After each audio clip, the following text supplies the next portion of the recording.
کہیں انسان بنانے کی کوشش نہیں کی جاتی. اب دھرم کی پریبھاشا پوتر گرنتھوں میں ملتی ہے، وہ میں آپ کو بتاؤں. ارایت الذی یکذب بالدین، کیا اس آدمی پر غور کیا ہے جو اصل دھرم کو ریجیکٹ کرتا ہے؟ فذالک الذی یدعو الیتیم، یہ وہی ہو سکتا ہے جو کسی یتیم، اناتھ، بے سہارا اور ونچت کی بھلائی کی ذمہ داری سے اپنے آپ کو دور رکھتا ہے. اور ولا یحض علی طعام المسکین، اس کے دل میں کبھی کوئی تڑپ نہیں اٹھتی کہ کسی بھوکے کو کم سے کم کھانا ہی کھلا دے.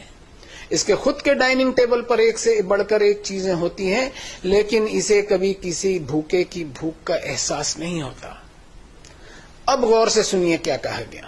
فَوَيْلٌ لِّلْمُصَلِّينَ الَّذِينَ هُمْ عَنْ صَلَاتِهِمْ سَاهُونَ الَّذِينَ هُمْ يُرَاءُونَ وَيَمْنَعُونَ الْمَاعُونَ. سو بربادی ہے ایسے نماز پڑھنے والوں کی، ایسے عبادت کرنے والوں کی، ایسے پوجا ارچنا اپاسنا اور ورشپنگ کرنے والوں کی جو عبادتیں تو بہت کرتے ہیں لیکن ان کی عبادتوں میں کیول دکھاوا ہوتا ہے. ان کی عبادتوں نے ان کا کیریکٹر اور کردار ایسا نہیں بنایا کہ وہ انسانوں کے چھوٹے موٹے کام بھی آ سکیں. بس سڑکوں پر دکھاوے اور شور شرابے سے بھرپور ہوتی ہیں ان کی عبادتیں، اور انسانی ہمدردی سے کوسوں دور رہتی ہیں.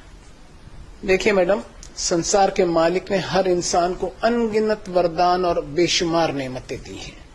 ان وردانوں کو انسان انعام نہ سمجھ لے بلکہ اوپر والے کا ایک قرض سمجھے، ایک پریکشا سمجھے. اور اس قرض کو اتارنے کے لیے اس مالک نے اپنے گرنتھوں میں بتایا کہ قولوا للناس حسنا واقیموا الصلاۃ، یعنی انسانوں سے اچھا برتاؤ کر پھر میری عبادت کر. لوگوں کو ان کے ادھیکار دیتا چلا یہ سوچتے ہوئے کہ جو کچھ تیرے پاس ہے اس میں سے تجھے انسانوں کے لیے کنٹریبیوٹ کرنا ہے، اور اس کنٹریبیوشن میں تجھے کبھی کسی پر کوئی احسان نہیں جتلانا ہے بلکہ یہ سمجھتے ہوئے کنٹریبیوٹ کرنا ہے کہ لوگوں کا تجھ پر ادھیکار نکلتا ہے جسے تجھ کو ادا کرنا ہی کرنا ہے، اس لیے کہ جو چیز تو حاصل کیے ہوئے ہے وہ تیری خود کی پراپرٹی نہیں بلکہ اس کا اصل مالک میں ہوں.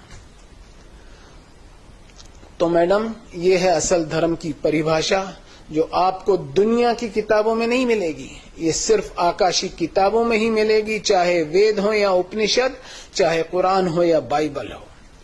پروپاگنڈا آف ریلیجیوسٹی، یعنی اپنے آپ کو دھارمک بتانے کی ایک ہوڑ لگی ہوئی ہے کہ کسی سٹائل یا کلر کے کپڑے پہن لیں یا کوئی روپ دھارن کر لیں یا کوئی حلیہ بنا لیں. یہ سب دھرم کے نام پر آڈمبر کے سوا کچھ نہیں ہے، ان سے کوئی فائدہ حاصل نہیں ہوگا. Thank you very much park صاحب.